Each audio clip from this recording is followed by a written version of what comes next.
इस वीडियो में हम 10th क्लास के एनसीईआरटी बुक में त्रिकोणमिति का 8.1 एक्सरसाइज पढ़ेंगे। तो हम क्वेश्चन नंबर 1 में देखते हैं, त्रिभुज ए बी सी में जिसका कोण बी समकोण है, ए बी 24 सेंटीमीटर है और बी सी 7 सेंटीमीटर है, निम्नलिखित का मान ज्ञात कीजिए। तो क्वेश्चन नंबर 1 हम नोट करते हैं और सबसे पहले हम इसकी आकृति को बना लेते हैं, जिससे क्वेश्चन आसानी से बन जाएगा। तो इस त्रिभुज में जो है बी कोण समकोण है, तो बी को समकोण बना लेते हैं और ये ए हो जाएगा और ये सी हो जाएगा। तो हम ए बी जानते हैं, ए बी 24 सेंटीमीटर है और बी सी जो है 7 सेंटीमीटर है। तो हम सबसे पहले ए सी निकाल लेंगे। तो ए सी कर्ण हो जाएगा इस त्रिभुज में, तो हम कर्ण बराबर लिखते हैं यहाँ पे रूट अंडर लंब का स्क्वायर प्लस आधार का स्क्वायर इज इक्वल टू, यहाँ पे लंब 24 सेंटीमीटर हो जाएगा, तो 24 का स्क्वायर प्लस 7 का square is equal to 576 plus 49 is equal to 625 is equal to 25। तो ये कर्ण बराबर हो जाएगा 25 सेंटीमीटर। तो अब इसमें साइन ए पूछ रहा है, तो साइन ए हम यहाँ पे निकालते हैं। तो ये ए थीटा है, तो उसके सामने वाला लंब हो जाएगा मतलब बी सी। अगर थीटा सी रहे तो ये ए बी लंब हो जाएगा। तो थीटा के अनुसार लंब बदलते रहता है। तो यहाँ पे साइन ए पूछ रहा है, तो साइन ए लंब बटा कर्ण होता है, लंब और कर्ण के अनुपात को साइन बोलेंगे। तो ये बी सी और बटा कर्ण हो जाएगा ए सी। तो 7/25 यहाँ पे लिख देंगे, sine A is equal to 7/25। और ऊपर भी सेंटीमीटर होगा, नीचे भी सेंटीमीटर, तो सेंटीमीटर से सेंटीमीटर खत्म हो जाएगा, 7/25 अनुपात हो जाएगा साइन ए का। अब यहाँ पे निकाल लेते हैं कॉस ए। कॉस ए, तो कॉस ए देख लेते हैं। तो ये हो जाएगा, ए एंगल हो जाएगा, तो कॉस थीटा। कॉस थीटा हो जाता है आधार बटा कर्ण। तो इसमें ये आधार हो जाएगा, ये वाला आधार हो जाएगा और ये कर्ण हो जाएगा ए सी। तो आधार हो जाएगा 24 और कर्ण हो जाएगा 25, तो 24/25 हो जाएगा। अब हम निकाल लेंगे साइन सी। साइन सी, तो थीटा ये है, तो सामने वाला लंब हो जाएगा ए बी।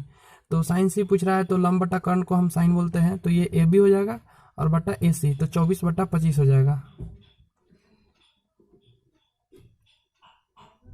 और फिर यहाँ पे पूछ रहा है कॉस सी,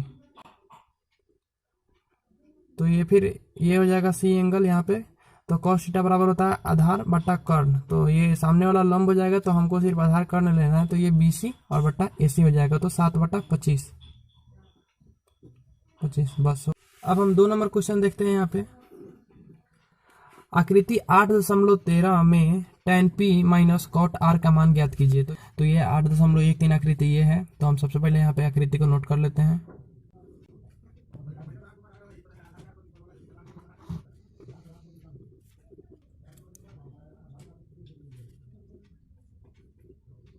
और ये Q जो है लंब है।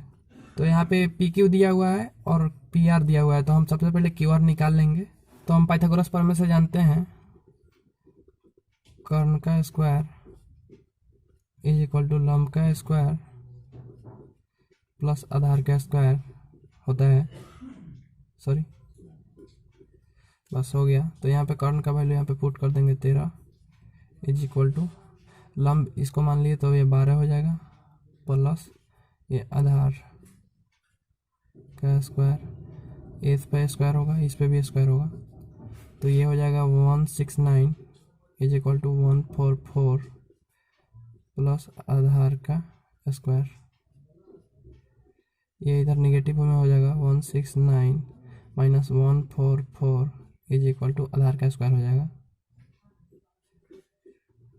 तो ये हो जाएगा 25 इज इक्वल टू आधार का स्क्वायर।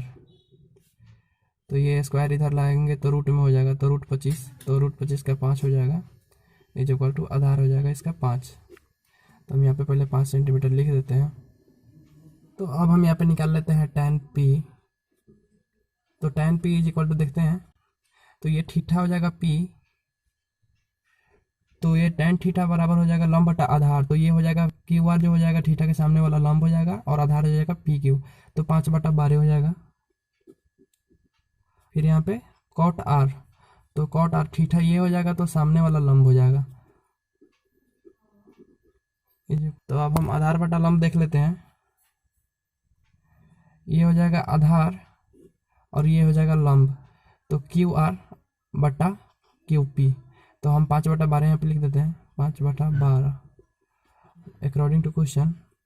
यहाँ पर तो tan P minus cot R, तो tan पी हो जाएगा 5/12 माइनस फिर यहाँ पे भी हो जाएगा इज इक्वल टू हो जाएगा 0। अब क्वेश्चन नंबर 3 में देखते हैं, यदि sine A is equal to 3/4 तो कॉस ए और tan ए का मान परिकलित कीजिए। तो क्वेश्चन नंबर 3 में हम देख लेते हैं, sine A is equal to 3/4 दिया हुआ है, तो हमको निकालना है कॉस ए और tan A is equal to what. तो किसी त्रिभुज में साइन थीटा बराबर हम जानते हैं लंब बटा कर्ण होता है, तो किसी त्रिभुज में लंब और कर्ण के अनुपात को ये दिया हुआ है, तो उस त्रिभुज का हम सबसे पहले आकृति बना लेते हैं। ये उस त्रिभुज को बना लिए हम, उसमें बी कोण को हम समकोण मान लेते हैं और इस कोण को हम ए मान लेते हैं और इसको सी मान लेते हैं। तो अब हम देख लेते हैं यहाँ से, साइन ए बराबर हो जाएगा लंब और ये हो जाएगा कर्ण, तो ये हो जाएगा 3 और ये हो जाएगा 4, तो इस तरह से ये हो गया। अब हम ए भी निकाल लेंगे यहाँ पे, तो हम यहाँ पे लिखते हैं कर्ण का स्क्वायर इज इक्वल टू लंब का स्क्वायर प्लस आधार का स्क्वायर।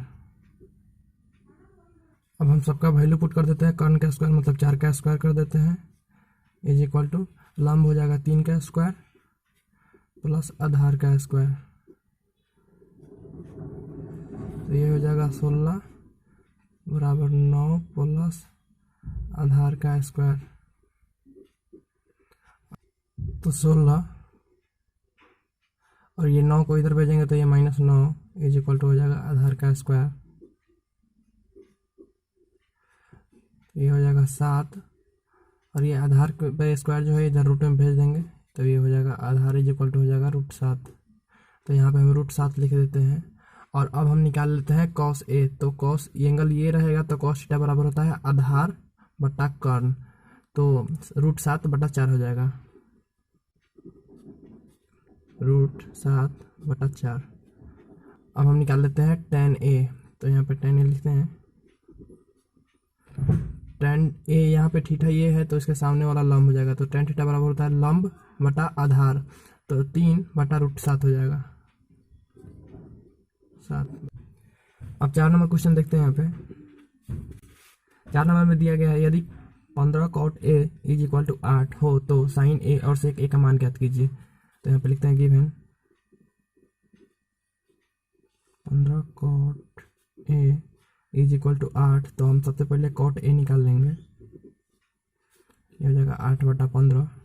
और हम जानते हैं कि cot थीटा बराबर होता है आधार बटा लंब, तो ये आधार और लंब के अनुपात को दिया गया है और हमको निकालना है यहाँ पे साइन और सेक, तो साइन थीटा बराबर होता है लंब बटा कर्ण, तो अब हमको इसमें कर्ण की भी जरूरत पड़ेगा और ये लंब और आधार का अनुपात ही दिया हुआ है, तो हम सबसे पहले कर्ण में निकाल लेंगे। पाइथागोरस प्रमेय से अब देखते हैं,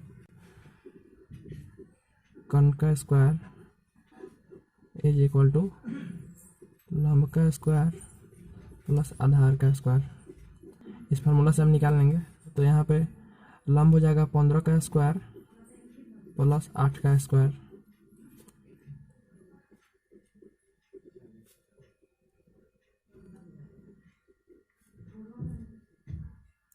अब कर्ण बराबर यहाँ पे लिखते हैं, इस पर स्क्वायर है तो इधर भेजेंगे तो रूट में आ जाएगा, √289 इज इक्वल टू हो जाएगा 17, तो ये कर्ण बराबर हो जाएगा 17।